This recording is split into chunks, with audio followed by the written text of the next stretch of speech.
آمين آمين استجب دعانا ولا تخيب سيدي رجانا آمين آمين استجب دعانا ولا تخيب سيدي. Assalamualaikum warahmatullahi wabarakatuh.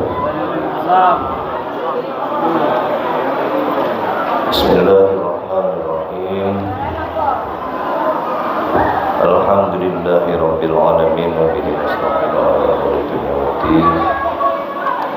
Wassalatu wassalamu ala asyrafil anbiya'i wal mursalin sayyidina wa nabiyina Muhammadin khatamin nabiyyin wal mursalin wa ala alihi wa sahbihi wa tabi'in wa tabi'in wa ihsan ila yaumil al-qail fi ma utiya min jawami'il kalim may yuridillahu bihi khairan yufaqihuhu fid-din muttafaqun alaih. Wa ba'du rabbi shrah li sadri wa yassir li amri wahlul 'uqdatam min lisani yafqahu qawli. Rabbi zidna ilma warzuqna fahma. Rabbi yassir wa la tu'assir wa bitamim 'alina bil khair. Allahumma alhimna ilman nafqahu bihi awamirakum wa nawahiyaka wa akrimna minka bi nuril fahmi wa akhrijna min dhulumatil wahmi warzuqna fahman nabiyyina wa hifdzal mursalin wa ilhamal malaikatil muqarrabin bi rahmatika ya arhamar rahimin. Amin ya rabbal alamin.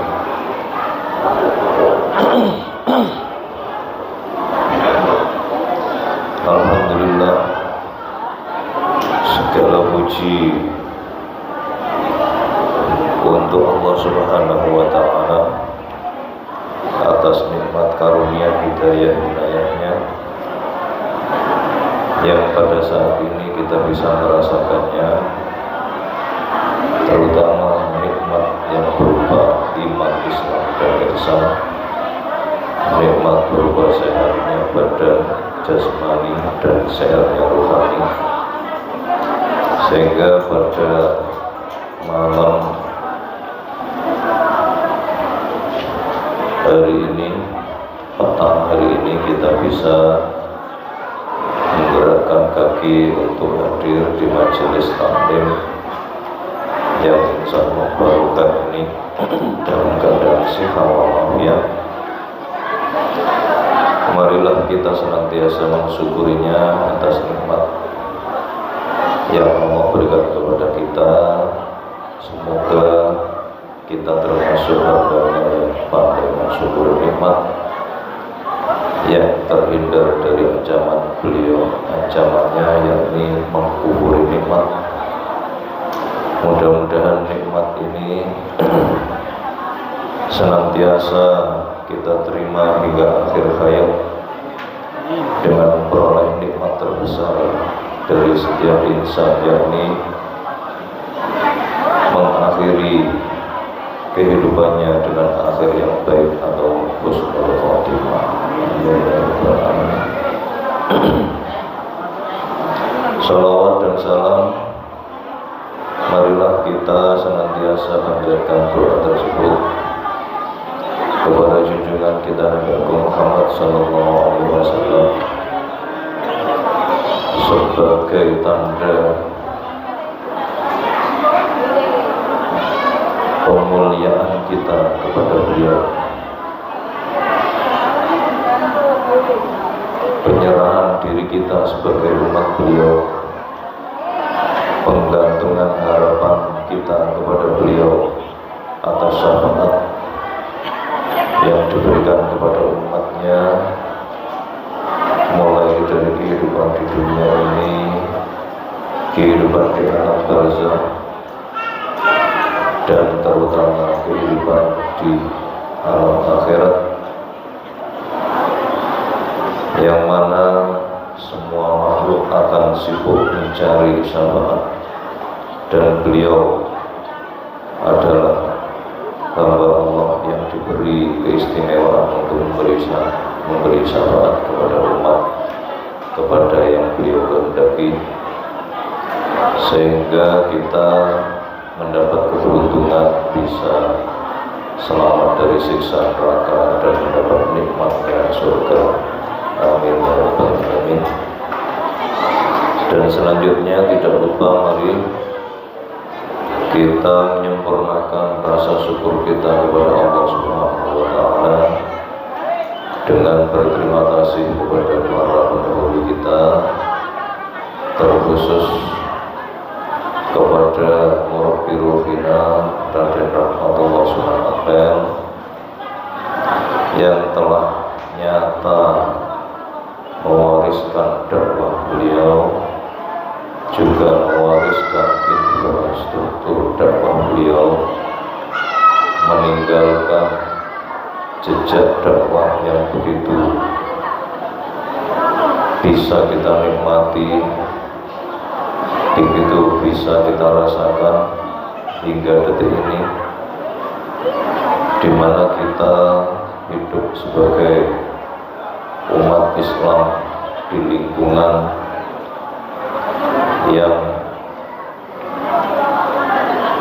bisa menerima kita dengan baik, dan kita juga bisa memposisikan diri dengan baik, sehingga kehidupan ini berjalan begitu saling, begitu saling bisa menerima, begitu damai, begitu kondusif, begitu mendukung untuk kita mengembangkan diri sebagai hamba Allah yang soleh tanpa ada rasa takut, ancaman, intimidasi dan lain sebagainya. Dan itu merupakan nikmat yang luar biasa yang bisa kita rasakan.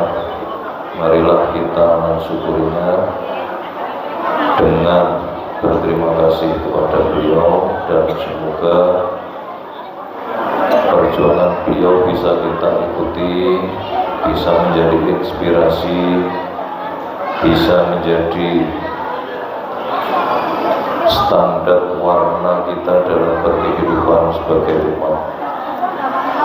Dan semoga warna ini bisa langgeng ila yaumil qiyamah, dirasakan oleh anak cucu kita, dan bahkan bisa menyebar menjadi inspirasi untuk umat Islam yang lain di daerah Nusantara dan seluruh dunia pada umumnya.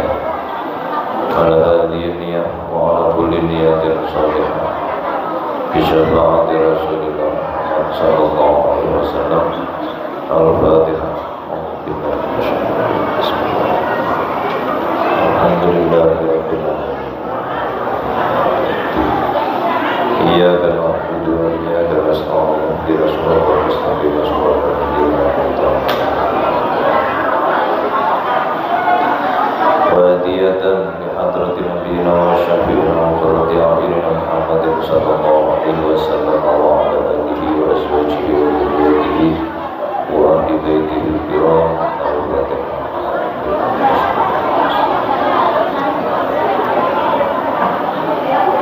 Iyyaka na'budu wa iyyaka nasta'in. Ihdinas siratal mustaqim, siratal ladzina an'amta 'alaihim.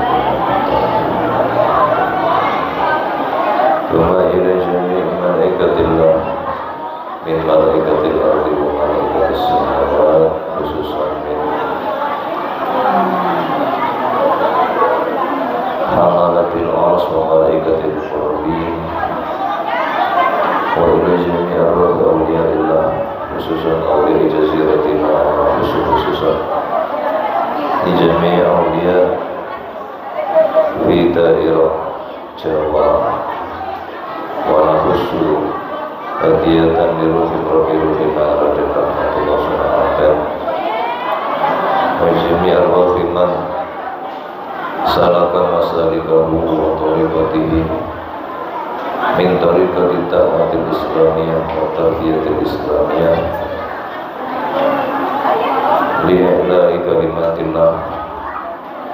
Thumma ila jami'i arwahi ummatil mujtahidin wa muqallidin fiddin minal ulama al-amilin as-salihin wa minal mu'allifin wa musannifin khususan alifadat kitab Syekh Abi Suja wa Dr. Mustafa Tibullah wa jami' al-wakhi a'immatil mujtahidin khususan imamina asy-Syafi'i wa ashabihi min ahlil Baghdadi wa ahlil Misra wa ila jami' al-wakhi man salaka masalikahu wa tariqatihi min manhajil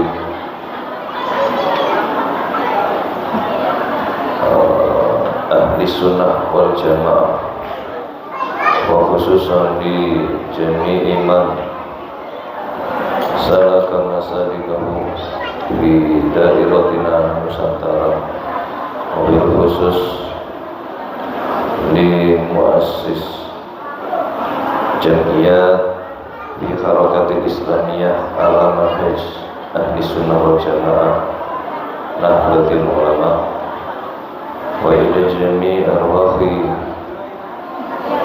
masyayikhina wa asatidina wa mu'allimina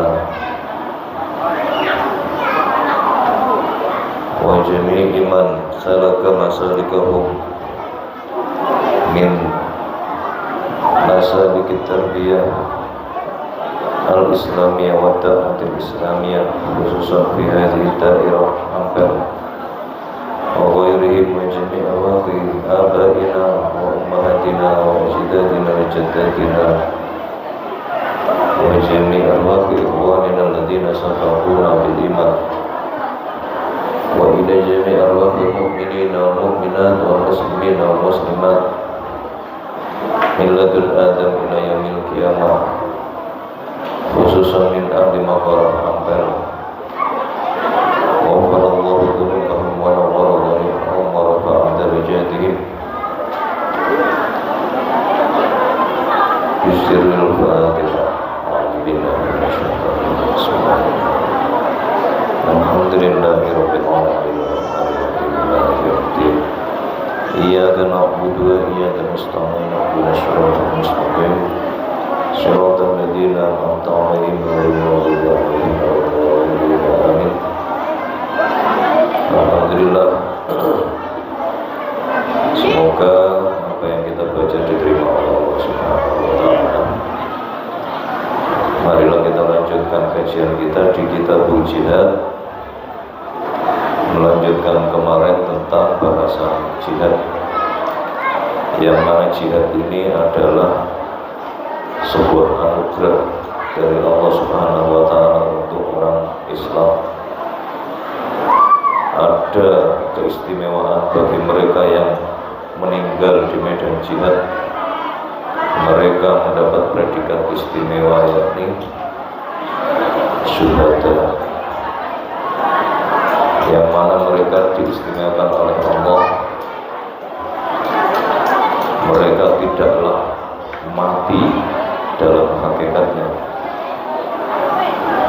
namun mereka tetap hidup ila yaumil qiyamah dengan segala nikmat yang diberikan oleh Allah kepadanya, dan itu menjadi cita-cita atau impian bagi banyak umat Islam,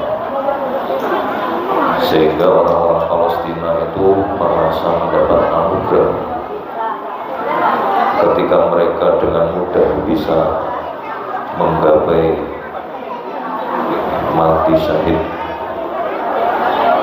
karena peperangan begitu mudah terjadi di depan mata. Mereka dengan mudah berpartisipasi untuk mempertahankan tanah airnya, membela agama Allah, meneriakkan takbir di hadapan musuh-musuhnya, dan itu bisa menjadi kecemburuan bagi umat Islam yang lain di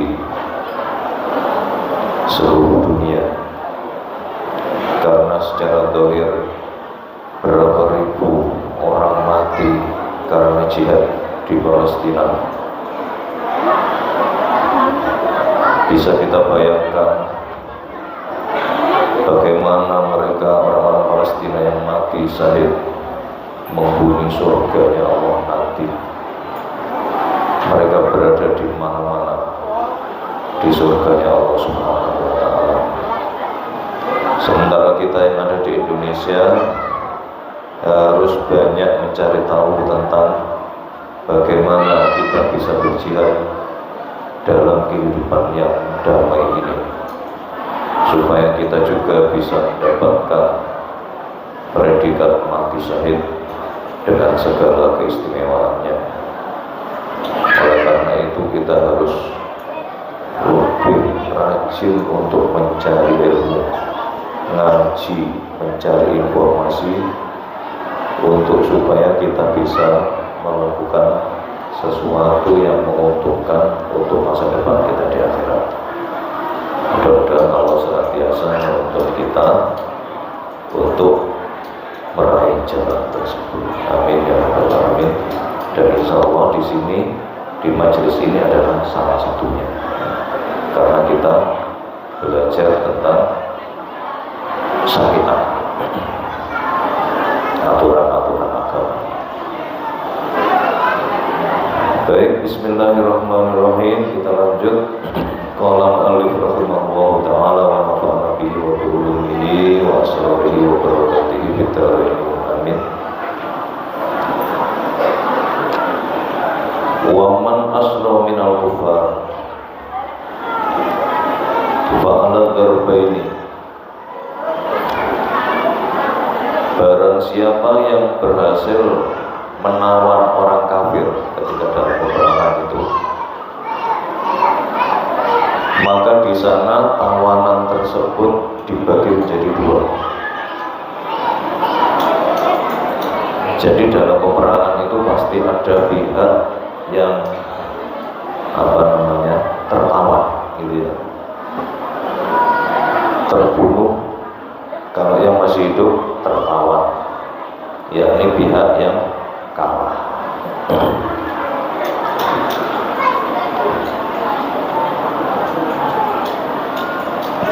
Mereka itu dipilah-pilah oleh syariat, oleh agama. Secara garis besar ada dua macam para sandera atau tawanan perang tersebut. Dzarbun yakunu raqiqan binafsis sabi. Yang pertama adalah tawanan yang secara otomatis langsung menjadi budak. Secara otomatis ketika ditawan langsung menjadi raqiq, budak.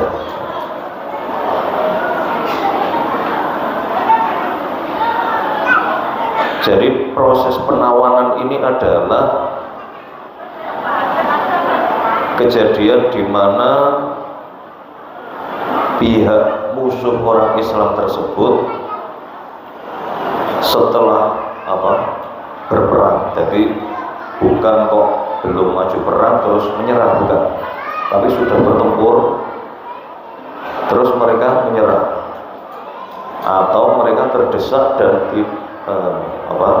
meletakkan senjata, terdesak dan meletakkan senjata, dia belum terbunuh. Baik itu orang laki-laki dewasa, orang perempuan dewasa, ataupun anak-anak. Karena dalam peperangan tidak selalu hanya melibatkan orang laki-laki dewasa saja. Bahkan peperangan itu kadang menggunakan wanita dan anak-anak untuk strategi memenangkan perang. Salah satu contoh yang paling diingat umat Islam adalah perang yang terjadi kedua setelah Nabi hijrah ke Madinah. Perang apa itu? Perang apa? Yang kedua, perang Uhud. Ya. Yang pertama kan perang Badar, yang kedua perang Uhud. Perang Uhud ini orang kafir menggunakan strategi melemahkan mental orang Islam dengan melimpahnya rampasan perang, baik itu wanita, anak-anak, harta benda dari pasukan yang bertempur. Jadi pasukannya itu pakai perhiasan banyak, barang-barang banyak. Akhirnya itu memancing umat Islam, pihak umat Islam untuk tidak konsisten dalam strateginya. Para pemanah yang menjaga di atas merasa cemburu dengan saudara-saudara mereka yang dapat rampasan perang banyak di bawah. Wanita-wanita berlarian, anak-anak berlarian. Itu semua adalah strategi perang orang kafir pada saat itu, orang Mekah, untuk melemahkan mental orang Islam. Setelah orang Islam turun dari bukit, orang kafir nekat berputar memutari bukit dan muncul dari belakang orang Islam yang sudah turun bukit tadi. Meskipun mereka harus melalui jalan yang biasanya tidak pernah dilalui, yakni bebatuan yang runcing-runcing yang warnanya hitam. Jadi di Madinah sampai saat ini, di daerah sekitar Madinah itu masih banyak batu-batuan yang warnanya hitam dan runcing, bukan bulat-bulat seperti batu yang ada di negara kita ya, di sungai-sungai. Itu batunya memang asli runcing-runcing. Otomatis itu sangat menyakitkan. Umpama kuda lewat situ ya sakit ya, jadi agak sulit. Onta lewat situ juga agak sulit, apalagi manusia.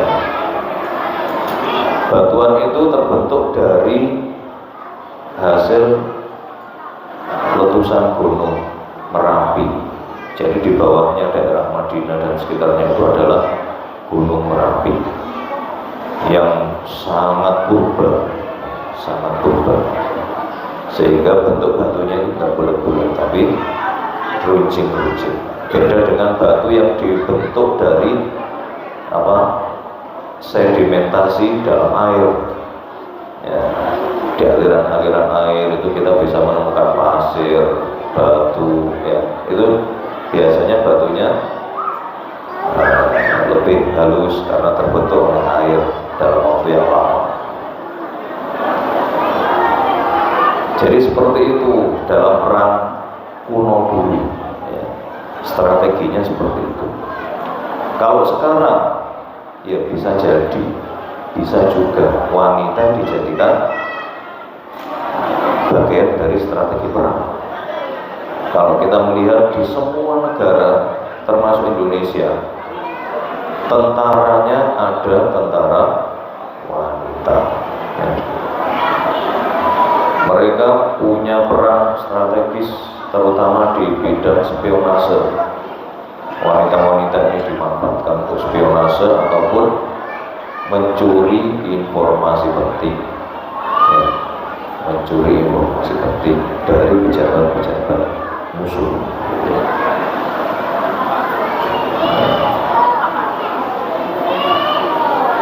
Dalam hal ini, apabila terjadi perang terus mendapat tawanan yang berupa anak-anak dan perempuan, maka mereka secara otomatis akan menjadi kelompok yang pertama tadi. Apa itu tadi?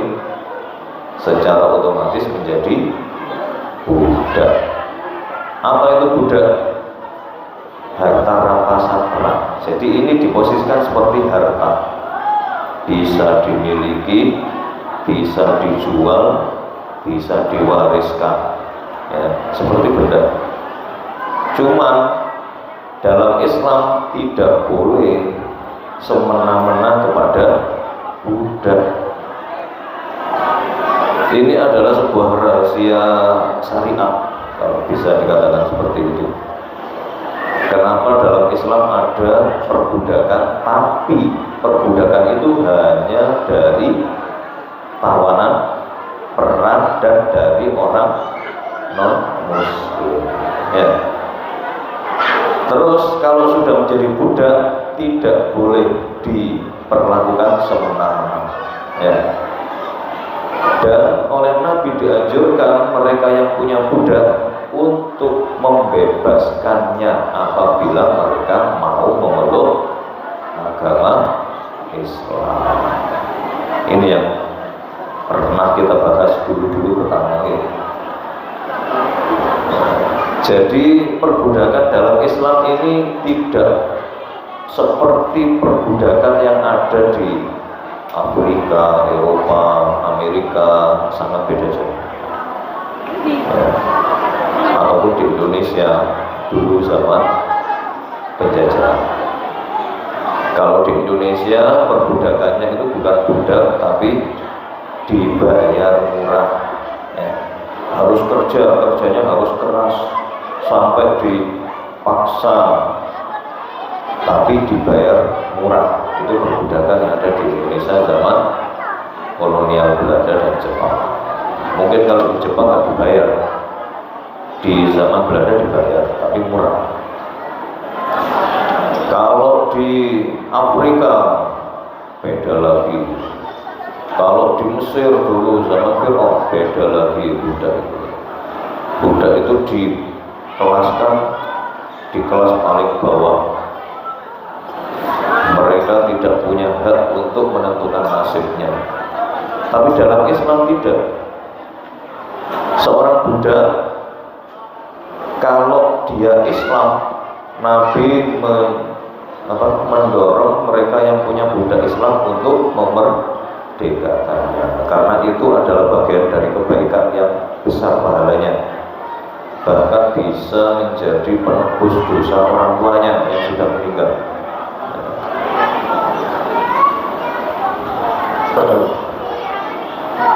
Jadi perbudakan dalam Islam menjadi salah satu sarana untuk Islamisasi.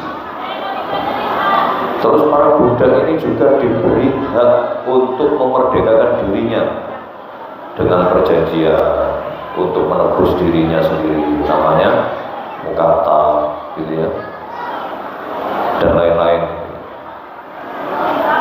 Ada yang budak yang mengajukan boleh mengajukan untuk dimerdekakan. Nanti syaratnya apa dari tuannya itu boleh.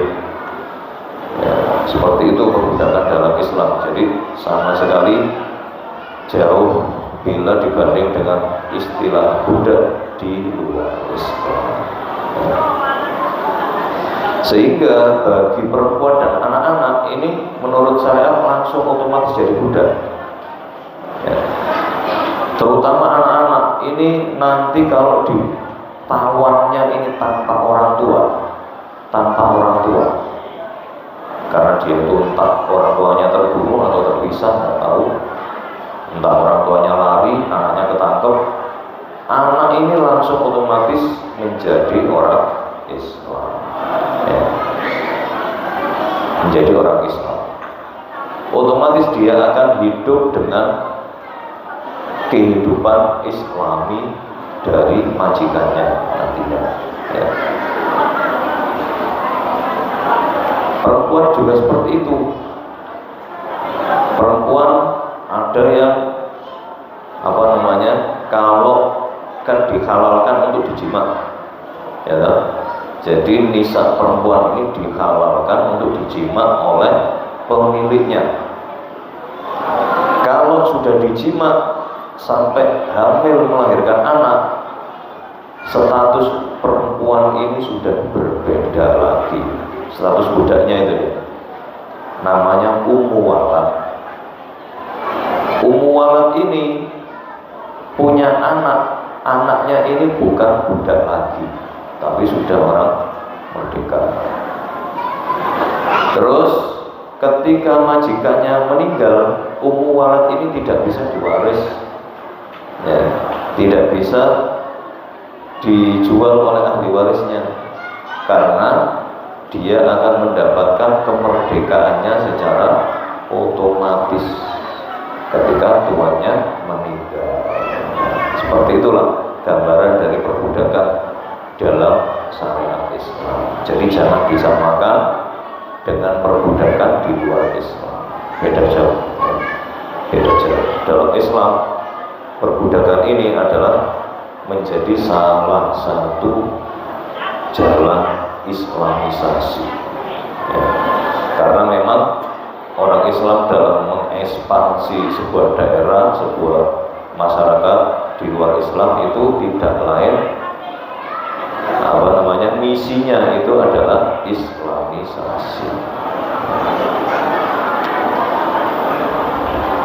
Selanjutnya untuk yang kedua, apabila ada orang yang tertawan dalam perang, orang non-Islam tertawan oleh orang Islam dalam perang, wa dharbun la yariku binafsil sabyi,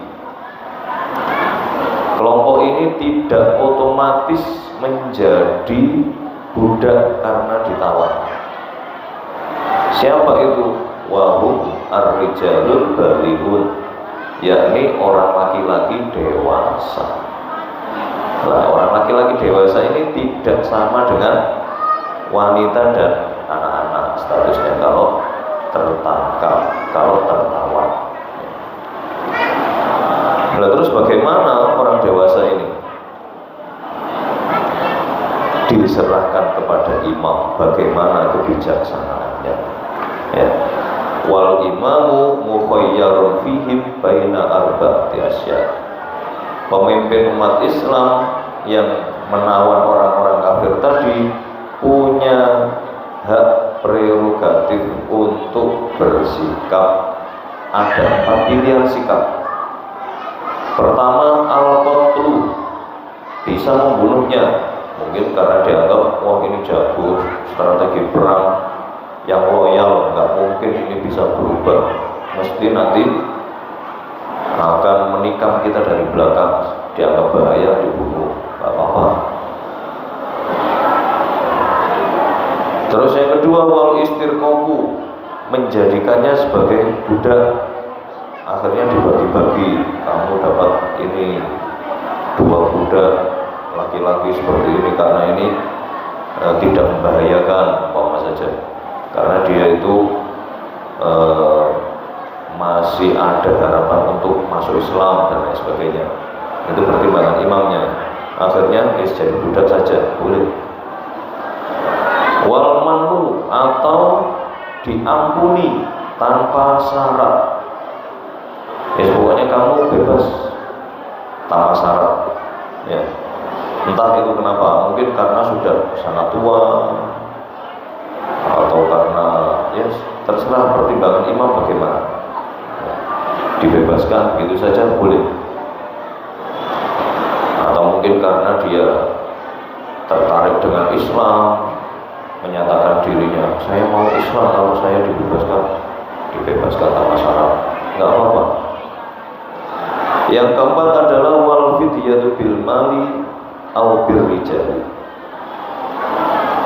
Boleh minta tebusan kepada pihak musuh untuk membebaskan orang ini. Mungkin karena dia rajanya atau orang penting di sana yang dianggap penting, atau ya pertimbangan apalah. Seperti dalam perang-perang modern kan ada itu proses tukar menukar tawanan, ya, ada proses tukar menukar tawanan. Seorang jenderal ditukar dengan 1000 prajurit, gitu ya. Bisa itu dijadikan alat untuk tukar menukar tawanan. Atau bisa juga minta tebusan uang atau yang lainnya, ya. Seperti di zaman Nabi ada yang Nabi begitu berkepentingan kepada orang-orang Mekah yang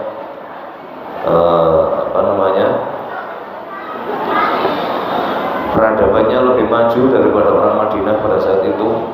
Mereka sudah bisa kemampuan menulis, punya kemampuan membaca, berhitung, atau yang lainnya berbahasa asing. Karena Mekah itu tempat transitnya banyak orang asing, sehingga banyak orang Mekah itu yang bisa berbahasa selain Arab.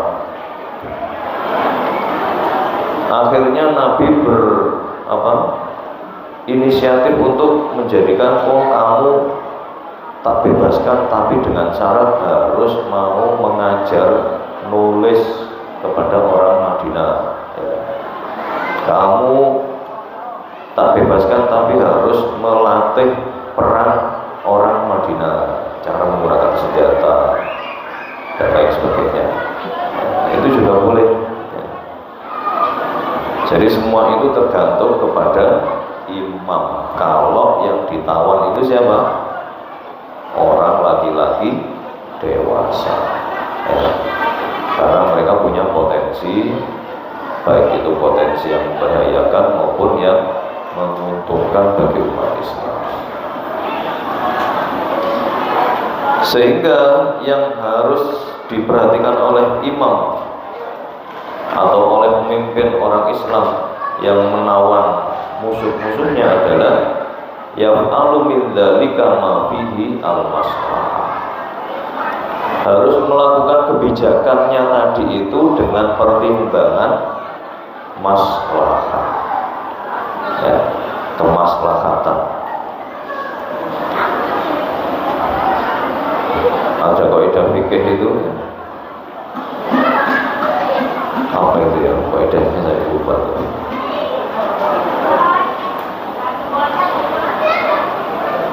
Segala sesuatu yang berhubungan dengan kepentingan umum itu harus berdasarkan kepada kemaslahatan. Gitulah kira-kira garis besarnya dari kaidah tersebut. Jadi tindakan imam yang punya pilihan 4 perkara itu berdasarkan firman Allah Subhanahu wa taala di surat Muhammad ayat 4. Allah berfirman, "Fa idza laqitumul ladzina kafaru fadharbur riqab." Kalau kalian bertemu dengan orang-orang kafir, maka perangilah. Hatta idza akhantumuhum fasuddul watar. Sampai kamu dapat menaklukkan mereka dan mereka minta ampun atau menyerah.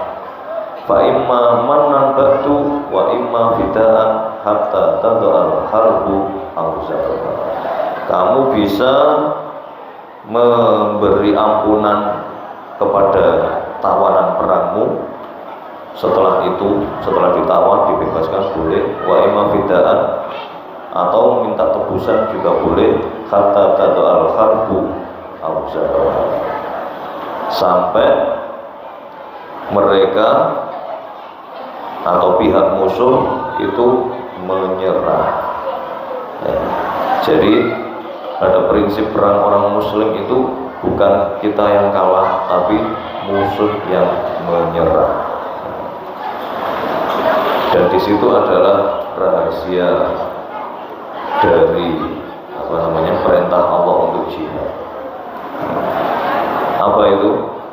Allah senantiasa memberi pertolongannya kepada mereka yang melakukan jihad fisabilillah. Dan itu menjadi dorongan kuat bagi umat Islam. Mereka tidak jadi orang cengeng, tidak jadi orang yang enggan untuk berangkat perang, tapi menjadi orang yang begitu memandang sebuah peperangan untuk membela agama Allah itu adalah masa depan yang cerah. Mati syahid, kalau menang mulia. Itulah tentang jihad yang masih belum masih ada bahasan yang lain yang insya Allah kita lanjutkan di kesempatan yang lain. Insya Allah mudah-mudahan bermanfaat.